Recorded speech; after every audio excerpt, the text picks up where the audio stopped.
मैं ज्यादातर personally stock option में ट्रेड करती हूँ, नॉट इवन इन स्टॉक्स। जो मैं समझ पा रहा हूँ आपके डिस्कशन से, आप टेक्निकल देखते हैं और आप डेरिवेटिव देखते हैं। यस, तो डेरिवेटिव में ये सारे and numbers delivery. And delivery, तो यस, आप कैश मार्केट की डिलीवरी देख रहे हाँ, हैं, उसी आप का ओपन उसी का इंटरेस्ट, ओपन इंटरेस्ट देख रहे उसी हैं। का option chain, okay, how okay. Is it developing. But सारे स्टॉक्स में तो ऑप्शन चेन उतनी लिक्विडिटी अवेलेबल भी नहीं होती है, उतनी लिक्विडिटी नहीं आई डोंट दिखती है, गो तो इनटू द इलिक्विड स्टॉक्स। अगर अच्छा, जिसमें ऑप्शंस इलिक्विड है, मतलब कई बार मेरा अपना ऐसा अंडरस्टैंडिंग है, जैसे मैंने एक पीछे एक ट्रेड दिया था, एबीबी का दिया था, उससे पहले ओएफएसएस का दिया था, और जब ब्रेकआउट आ रहा होता है ना, लिक्विडिटी आ जाती आ है। जाती है वो कुछ समय तक नहीं होती at least at the liquidity, money options में या एट द उसके मनी आसपास में आ वाले जाती ऑप्शन है। में। बट अगर स्टॉक मूव ही नहीं कर रहा है तो आपको बढ़िया से बढ़िया स्टॉक में लिक्विडिटी नहीं मिलेगी। बट अगर स्टॉक मूव करने वाला है तो इलिक्विड स्टॉक भी आपको लिक्विडिटी दे देंगे। दैट्स व्हाट माय अंडरस्टैंडिंग है। आप हमारे व्यूअर्स को बताना चाहेंगे कि ऑप्शंस में आपके लिए कौन से पैरामीटर सबसे ज़्यादा इंपॉर्टेंट रहते हैं, जिनके ऊपर आप नज़र रखते हैं कि अगर ये पैरामीटर्स मेरे फेवर में जा रहे हैं, हाँ, या किस तरीके से हम इसको एनालाइज कर सकते हैं, एक एक थ्योरेटिकल व्यू कि आप इसमें ऑप्शंस के थ्रू आप इसको क्या देखेंगे इसमें? Yes. So there are 2-3 very important points. Nobody will tell this such openly, but I would like to tell. एक तो सबको पता ही है कि जो ओपन इंटरेस्ट है, अगर वो अनवाइंड हो रहा है, suppose there are call writers और कॉल राइटर्स एग्जिट कर रहे हैं, तो आपको पता है कि यहाँ से कॉल राइटर्स आर फियरफुल, उनको डर लग रहा है कि अब जो ये stock, there is cash getting deployed. तो मैं सबसे पहले ना, मेरा जो मोस्ट इंपॉर्टेंट फैक्टर होता है वो कैश पे होता है, because rest are derivative. Derivative means derivative means derived from something, and where are they derived from? Cash. So the cash is the king. अगर कैश डिप्लॉय हो रहा है तो option writers have to go away. तो मैं focus करती हूँ कि कैश कहाँ पे डिप्लॉय हो रहा है, वो क्या पैरामीटर्स बन रहे हैं, क्या सेटअप बन रहा है, क्या पास्ट बैरियर्स ब्रेक हो रहे हैं कि नहीं हो रहे हैं। और एक जो इंपॉर्टेंट चीज मैं देखती हूँ वो ये देखती हूँ कि in the money call option में बायर्स और सेलर्स का क्या रेशियो है। अगर बायर्स का रेशियो सेलर्स से ज्यादा है तो मुझे to quite an extent I get to know कि ये स्टॉक आज चलेगा। लेकिन ये बायर और सेलर का जो ऑर्डर बुक होता है, इसमें तो there can be hidden quantity also, absolutely, तो एब्सोल्युटली, आप उस चीज को कैसे फिल्टर आउट करते हैं? Absolutely, I understand what you are saying कि ऑर्डर लगे होते हैं, may not executed, may not execute, नहीं, right? Not even may not executed, but the orders can be hidden also. आप डिस्क्लोज क्वांटिटी में अपना एब्सोल्युटली, ऑर्डर हाइड कर सकते हैं। Absolutely you can do it, but ये वो ही कर सकते हैं जो इंस्टीट्यूशनल इन्वेस्टर्स हैं। ज्यादातर retail investors like you, me and everybody, हम करते नहीं हम हैं। नहीं करते, आप ये राइट? अज्यूम करके चल रहे हैं कि हम में से ऐसा हम कोई हम नहीं लोग कर ऐसा रहा है। नहीं करेंगे। तो अगर open interest high means more and more people are interested, and then I know that the order, there are open orders almost at the same strength, buyers are in fact little higher than the sellers. तो मुझे पता है कि buyers aggressive है, open interest high है, delivery के मुझे दिख रहा है सामने कैश कैश डिप्लॉय हो रहा है, so I will go for it, and past barriers break हो रहे हैं। सो ये सारे क्लब करके I know that there will be a big move. So आपने अपनी जर्नी शुरू करी अप्रोक्सीमेटली आज से 16, 17, 18 साल पहले, हाँ या जी, अप्रोक्सीमेटली 20 हाँ साल जी, पहले अगर हाँ हम जी। बात करें। सो तब उस समय ऑफ कोर्स आपने शायद एक्सेल पे डेटा डाउनलोड किया होगा। आप बता रहे हैं कि आपने कुछ सॉफ्टवेयर्स अरेंज किए जहां पर हाँ, आप डेटा करते थे। लेकिन आज जितने लोग ट्रेडिंग में एंट्री कर रहे हैं, and for that matter investor भी और ट्रेडर भी, इनके पास बहुत सारे रिसोर्सेज हैं। उनके लिए आप यहाँ पर क्या लेसन देना चाहेंगे अपने एक्सपीरियंसेस से? क्योंकि आपने जितना एफर्ट किया है, हाँ, आज उतना एफर्ट डेटा क्रंचिंग में या डेटा एनालाइज करने में, या I would say data arrange करने में उतना एफर्ट रिक्वायर्ड नहीं है। तो ये एफर्ट कहाँ जाना चाहिए आज? सो यू नो, डेफिनेटली बहुत सारी चीज़ें अवेलेबल है, रेडीली अवेलेबल है, बट जो काम ह्यूमन आई करती है, क्योंकि ना स्टॉक मार्केट जो है ना एक ह्यूमन साइकोलॉजी है। इट्स नॉट कि ये डेटा केवल डेटा है। लाइक आपने सुना होगा ना, हर्ड मेंटालिटी। Right. कोई बोलेगा बाय तो सारी दुनिया बाय करेगी, कोई बोलेगा तो सेल तो एक के बाद एक सब सेल कर देंगे। तो आपको ना कैंडल्स के पीछे इमोशंस क्या है वो रीड करने पड़ते हैं, और उसको हम बोलते हैं प्राइस एक्शन। तो आपको प्राइस एक्शन पे मास्टरी करनी है। अगर आपको डेटा क्रंचिंग आ गई, डजंट मीन एनीथिंग। अगर आप डेटा क्रंचिंग जानते हैं बट आपको ये नहीं पता कि उसको प्राइस में कैसे रीड करना है, देन इसका कोई यूज नहीं है। आपको मैं सामने एक एग्जांपल दिखा रही हूँ। मैंने एबीबी का ट्रेड दिया था मेरे टेलीग्राम चैनल पे अराउंड 20th फरवरी। इनफैक्ट मैंने इसका कॉल ऑप्शन बाय के लिए दिया था।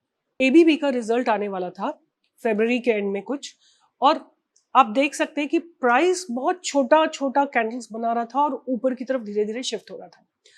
इंपॉर्टेंट ये था कि कैंडल्स तो छोटी थी बट वॉल्यूम, द क्वांटिटी जो डिप्लॉय हो रही थी वो अनयूजुअल क्वांटिटी थी।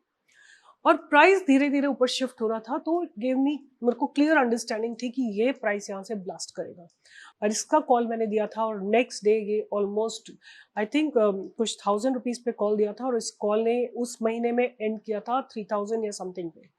तो प्राइस को आपको डेटा के साथ कनेक्ट करना है कि हाउ अनयूजुअल वॉल्यूम्स आ रहे हैं, और वो अनयूजुअल वॉल्यूम्स स्टॉक को ऊपर लेके जाएंगे कि नीचे लेके जाएंगे, तो वो आपको रीड करना आना चाहिए। तो spend a lot of time, अपना टाइम आप लगाइए चार्ट पढ़ने में, लाइव मार्केट में चार्ट को रीड करिए, बिकॉज कैसे डायनामिक्स चेंज हो रही हैं, क्या कैश फ्लो हो रहा है, क्या ऑप्शंस डायनामिक्स हो रही है, क्या ओआई डायनामिक्स हो रही है, उसको रियल मार्केट में आप कोलेट करने की कोशिश करिए, कंबाइन करके पढ़ने की कोशिश। ये बहुत स्किल है, मुझे इसके नीचे छुपा हुआ बहुत कुछ दिख रहा है, आपको शायद वो नहीं दिख रहा है, इतना सा डिफरेंस है। So, वो अंडरस्टैंडिंग आपकी चार्ट से, जो मुझे आपकी बात से समझ में आया है, वो आपकी कहानी जो शुरुआत होती है किसी भी स्टॉक की, वो होती है कैश की delivery volume. Absolutely absolutely. Delivery volume में एक मेरा लर्नर अगर ये जानना चाहे कि डिलीवरी वॉल्यूम में मुझे एग्जैक्टली क्या देखना है वहां पर, कि हमें डिलीवरी वॉल्यूम लगातार बढ़ रहा है, मैं ये देखूं, या delivery volume all of a sudden बढ़ गया है,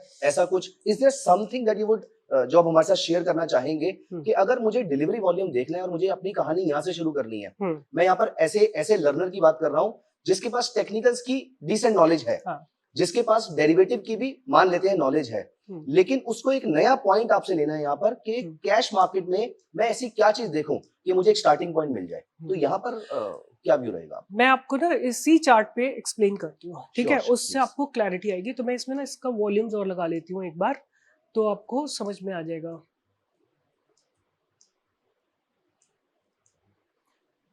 राइट, ये चार्ट है, इसी जगह को हम रीड करने की कोशिश करेंगे यहाँ पे। तो सबसे पहली चीज है कि ये स्टॉक ने 1 2 3 4 बार बहुत बार जो है एक टॉप लगाया है, और वहां से ये नीचे गिरा है। राइट, 1 2 3 4 5 बार लगा के अपने बेस को ब्रेक करके ये स्टॉक नीचे गिरा है, यहाँ तक ये जगह पे, ठीक है। अब आप समझिए कोई चीज नीचे जा रही है, राइट, एक चीज नीचे जा रही है लगातार, एंड उसको रोकना है, ठीक है। ये कोई एक बहुत मोमेंटम से कोई चीज नीचे जा रही है, आपको इसको रोकना है। तो क्या होना चाहिए, सपोज ये एक 500 किलो का पत्थर है और ये नीचे जा रहा है, तो आपको क्या लगता है अगर उसको हमको रोकना है, उतना फोर्स ऑपोजिट डायरेक्शन में लगाना पड़ेगा। नाउ ये जो कैंडल बनी है, एक ये छोटी सी ग्रीन कैंडल बनी है, राइट, आपको दिखने में छोटी लग रही है, बट इसकी कैपेसिटी कितनी है, गेस करिए आप। इसने इस पूरे गिरते हुए मोमेंटम को रोका है, तो the capacity of this candle is huge. हमको दिख नहीं रहा है, हमको वॉल्यूम्स नहीं दिख रहे हैं हमको, बट आप सोचिए इसने पूरे मोमेंटम को स्टॉप कर दिया है, next day gap up opening दिया है, राइट। तो इसका मतलब कि स्टॉक यहाँ से रिवर्सल के लिए तैयार है। अब जो ये कैंडल बनी है ग्रीन कलर की, इसने अपनी बाउंड्रीज डिफाइन कर दी कि अगर ये हाई ब्रेक होगा तो मैं ऊपर चलने को तैयार हूँ, but market must have fallen next day. जो ये तारीख है 8 फरवरी, हो सकता है market Nifty as a whole में हैव करेक्टेड, पूरी की पूरी निफ्टी में करेक्ट होगा, तो ये नीचे गिरा, फिर कोशिश कर रहा है ऊपर जाने की, बट ये जब भी ऊपर जाने की कोशिश करेगा आपको वॉल्यूम्स या डिलीवरी परसेंटेज अच्छी दिखाई देगी। एक और थोड़ा डीप पॉइंट है, बहुत सीक्रेट्स होते हैं, but I still will tell you. यहाँ पे आपको बड़े ट्रेड्स, मतलब नंबर ऑफ ट्रेड्स कम दिखेंगे बट क्वांटिटी ज्यादा दिखेगी, मतलब इंस्टीट्यूशन जो है इसमें एक्टिव है। बड़ी बड़ी quantity, lesser number of trades. यहाँ पे क्या होगा, इन सब में आपको दिखेगा कि बड़ी बड़ी क्वांटिटी और बड़े बड़े ट्रेड्स, मतलब 1 करोड़ क्वांटिटी, बट यहाँ पे क्या, number of traders will be more, मतलब उसमें रिटेल एक्टिव है। जब आपको बड़ी क्वांटिटी और कम ट्रेड्स दिखाई दे तो इंस्टीट्यूशन, तो यहाँ से इंस्टीट्यूशंस ने एंट्री ली है इस कैंडल से, ऊपर गया, बाउंड्री डिफाइन की, फिर नीचे आया क्योंकि मार्केट नीचे गिरा है, फिर सपोर्ट यहाँ पे इंस्टीट्यूशंस आए हैं, और इंस्टीट्यूशंस ना बिट्स एंड पीसेस में खरीदती है, यानी कि सारा क्वांटिटी एक बार में ले लिया, फिर नीचे आया, फिर ऊपर, फिर यहाँ पे जिस दिन ये कैंडल बनी मुझे 100% श्योरिटी हो गई थी कि अब ये स्टॉक ऊपर चलने वाला है, और दैट इज हाउ मैंने इसका कॉल ऑप्शन भी दिया था। अब देखो, अगर इसकी एक ट्रेंड लाइन हम बनाते हैं तो बहुत ब्यूटिफुली वो ट्रेंड लाइन एग्जैक्टली वहीं से डिफाइन हो रही थी। ये स्टॉक ने बिल्कुल ऊपर की ट्रेंड लाइन और नीचे की ट्रेंड लाइन को ऑनर किया था। राइट, तो यहीं पे मैंने एक कॉल ऑप्शन बाय दिया था, क्योंकि मेरा स्टॉप लॉस बहुत छोटा सा हो गया, क्योंकि स्टॉप लॉस और एंट्री दोनों कैश प्राइस से आती है, राइट? राइट, तो मेरा स्टॉप लॉस कहाँ पे हो गया? इस जगह मेरा स्टॉप लॉस हो गया, बहुत छोटा सा स्टॉप लॉस था। और मेरा एंट्री कहाँ पे हो गया?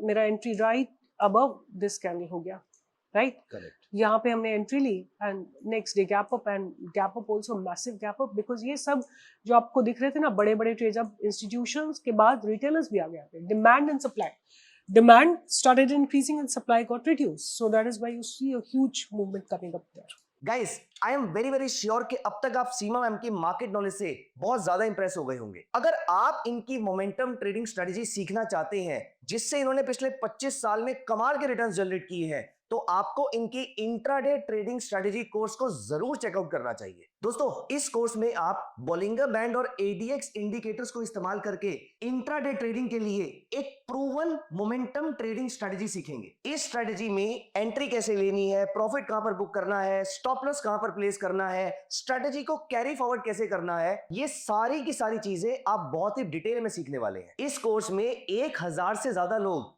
ऑलरेडी एनरोल कर चुके हैं और इस स्ट्रेटजी का बेनिफिट भी उठा रहे हैं। तो आज ही इस कोर्स में एनरोल कीजिए, इसका लिंक आपको नीचे डिस्क्रिप्शन में मिल जाएगा। चलिए लेट्स गेट बैक।